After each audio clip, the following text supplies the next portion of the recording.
it's working. Okay, so this is actually going to be a mega review. We saw 2 movies. We saw Bumblebee, and we just got done with Escape Room. By the way, I'm CBB. This is my friend Frank. So let's start with Bumblebee.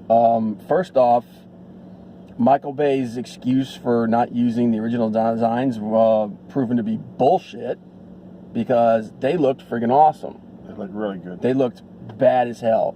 Optimus Prime looked like Optimus Prime, and he kicked ass. John Cena was actually, you know what was weird about that? He was really good in the scenes where he was making jokes, and in the scenes where he was being serious, he was like a friggin' piece of wood. Yes.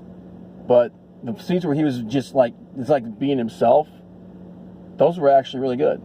Yeah, a little too wooden in the serious scenes. Yeah.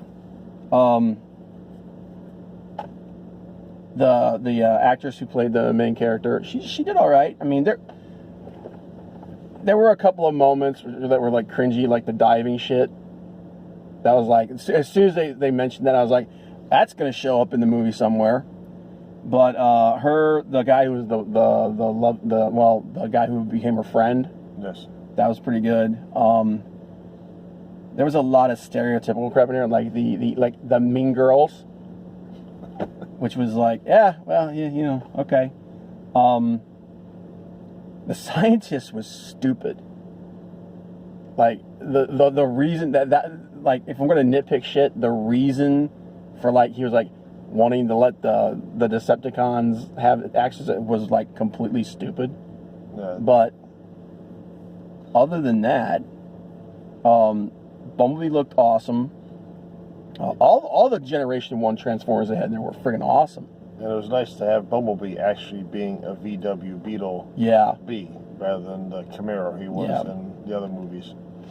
Which, you know, I mean, you know, okay, you know, I got why they changed him into a friggin' Camaro, because it was like, you know, like, but it was cool to see him turn it, because he turns into a Jeep at first. Yes. So he just, as long as it's something that's comparable size to him, he can turn into it. Because they had him do that thing where he scanned like the bus, like the old 80s style bus, and he was like, I can't do that because I'm not big enough. But no, John Cena was actually pretty cool. Michael Bay didn't shit all over this movie, so there's a thumbs up. And they were able to tie Bumblebee into the original movies. They had like, well, it was this was kind of like a soft reboot, because they kind of sort of tied it into the first one, but like it's more of a, like, we're gonna go do our own thing now, but here's a little nod to the first movie. But yeah, all the Generation 1 Transformers that were in it, like Soundwave looked awesome. Dude, I practically cheered when that friggin' scene came up. And the weird thing though, no Megatron. Yeah, no Megatron. There's no Megatron for some reason, which was kind of shocking. Now they had Shockwave. They had Starscream and all the other Seekers. What was really cool, and this was really cool, was when they showed their vehicle modes on Cybertron. If you've ever watched the original pilot for the Transformers cartoon, they were in the same shape of the vehicles that they were in the cartoon.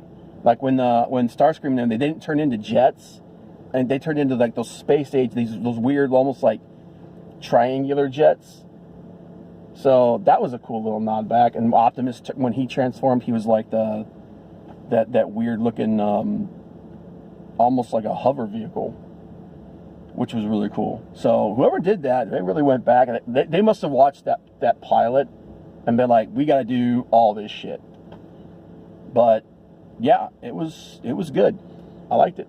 And the little boy that played the brother seemed like an afterthought in the movie, though. Well, it was, you know what it was? A lot of the stuff, and the stepdad was annoying as shit, but the human stories in all those Transformers movies are always the weakest part. They need to do a movie where the Transformers are the main characters and the humans are just secondary characters, because that's what everybody wants. And at this point, they can do that now because they're actually characters. I really could have, if they were gonna go the full reboot thing though. Enough with the radio shit. Just let him talk. Just let him talk. Like the voice actor that they picked for him in the beginning of the movie. Right. It fit. Totally fit. Worked good.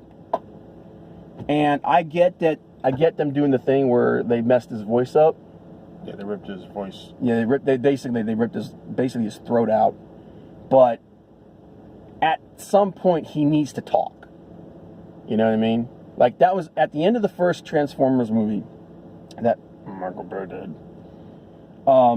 He talks at the end of it. So I was like, good. So going forward, he'll talk. But then they kept doing the radio shit. And I'm like, it's like telling the same joke 15 times in a row. I think that's because they're just trying to tie it into the original Transformer movies. Well, I understand. I understand them doing that this time. Okay, but at the end, next movie they have, he's got to talk. He's got to talk. All right, because that's like I said. It's like telling a joke and just beating it to death. It's like done, over, moving on. But no, they looked awesome. They looked really cool. The fight was really good. The jokes that were in there, most of them were actually funny. Dude, the part with the paintball with John Cena, that was actually funny. I was actually laughing in that. That's what they needed. John Cena going forward, any movie that he's in, just let him be himself. Because if he's just being himself, he's entertaining.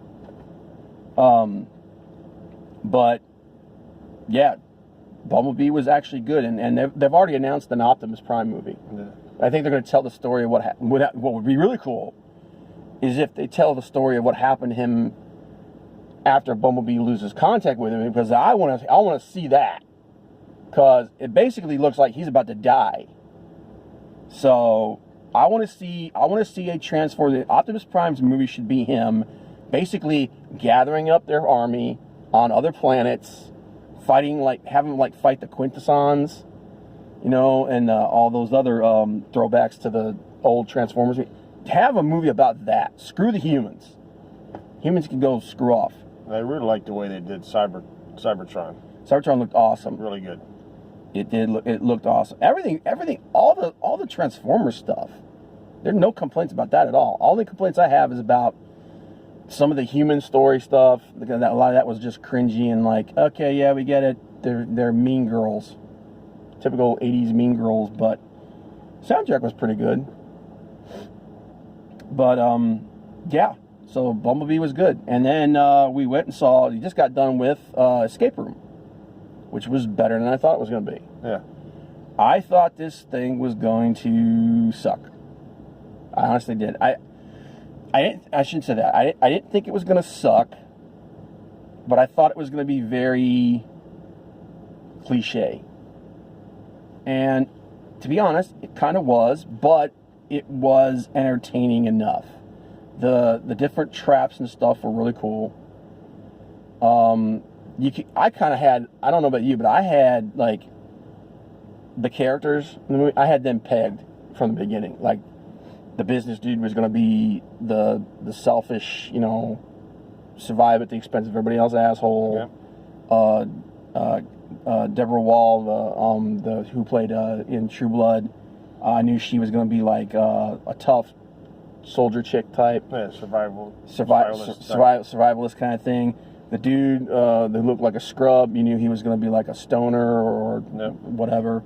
The young girl was going to be a savant. I don't even remember seeing the older dude in the trailers. I don't remember him either. I knew the Indian guy was going to be the nerd. You can kind of see where that movie's going. The only thing is it is predictable. You can see where it's going from the beginning. You can kind of figure out, okay, this person's going to live. this person's going to die, you know, pretty much. Although the end, I'm not going to give away the ending, but the ending was kind of surprising because not quite everybody died that I thought was going to die. But, and then of course you knew it was going to be the evil corporation or government or shadow government, whatever thing it is. And then of course the surprise and the what the twist at the end, I know that's going to happen, you know. But if you got a few bucks to blow and you want to see a decent suspense flick, it's not bad. It's not bad. Like I said, the traps were cool. They were elaborate enough that it was like it would take somebody thinking to get through them, but they weren't so intricate that it was like only like a physicist from NASA would be able to figure this shit out. Yeah, it reminded me a little bit of the movie The Game with Michael Douglas and Sean Penn. It reminded me, you know, basically that it's a combination of The Game and that movie Cube. Yep, that's what it is. It's a combination of those two movies. Not a lot of gore in it, which was surprising. I thought they were gonna go the Saw route. The way that they did the trailer, I was like, because man, you could do some torture porn with some of the shit that happened in that movie, but they didn't, and I actually liked that they didn't. The guy who played the older guy, the truck driver? That's the dude from Tucker and Dale versus Evil. Yeah. I didn't realize that at first, and I was like, oh, hey, he cleans up pretty good. But I wish the only real problem I had, and I've got pretty much exactly out of that movie what I expected to get out of it.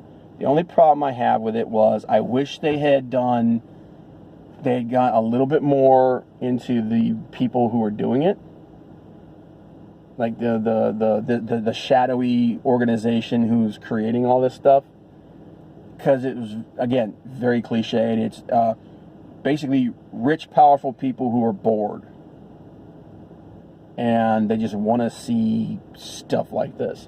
It's actually kind of like a almost like Battle Royale. Yeah, it's the people together and strongest survive, and well, with the game, kind of like the Hunger Games, Hunger Games battle. But the thing that I was surprised with was the guy, the speech at the end. It's basically kind of like a smack in the face to social media culture. Like, people just, like, you know, when you see something terrible, you just, you know, it gets like 1 million views or whatever, and it, there's a little bit of a smack of that in there, but mostly it was the evil corporation. But yeah, I think the girl who played Zoe was really good. She was. Probably the best in the movie. She was the best. She was the best actor in the whole movie. She played her part really well. She had that damaged savant thing going on, which, you know, of course, by the end, she finds her power. But I didn't mind it so much because she was fun to watch. That's actually the best way I think to describe that movie, is that it was actually fun to watch. If I saw that on Netflix, I don't know, it's not going to lose anything if you don't see it at the theater, you know? So if you don't want to go to the theater, just wait for it to hit Netflix. So, I mean, I like movies, I like them to get, you know, more, I want the movie to do well. Yeah. I want them to make more decent films, but if you don't want to blow that much money going to the theater, just wait for it to come on Netflix and watch it then. It's worth a view then. But yeah, so it's a nice twist on the movie, though, that different genre we haven't seen in a while. Well, yeah, no, we haven't seen a genre. Yeah, because like I said, I thought this was going to be like Saw. Right. I totally thought this was going to be like some kind of torture device thing like that. It actually ended up being a puzzle movie. It was, like I said, it was more like Cube than it was like Saw. Although Cube was pretty freaking brutal. And the whole conspiracy angle if they'd have gone into the conspiracy angle a little more, that would have been cool. What would have actually been really cool is if, kind of like the way they kind of set it up at the end of this one, is if a person who had survived that was involved in the story as well. But then, you know, I guess they figured you would give away everything about it because someone's like, this is what's happening. And I'm like, well, but still, that would have been cool. But definitely enjoyable movie. Didn't suck. Nope. I was surprised. But, yeah. So, thumbs up for Bumblebee. And thumbs up for Escape Room. But yeah, so that's the review. Our immediate reaction. If you guys like the video, hit subscribe and hit the like on there. And I'll see you guys the next. What is the next movie? I think it's Is it Hellboy? I hope not, because that movie. I wasn't impressed, dude. I already did a video on that trailer. Yeah, I know it's just a trailer. We'll see what happens in the movie, but I have low expectations for that. But anyway, see you guys in the next video. Bye.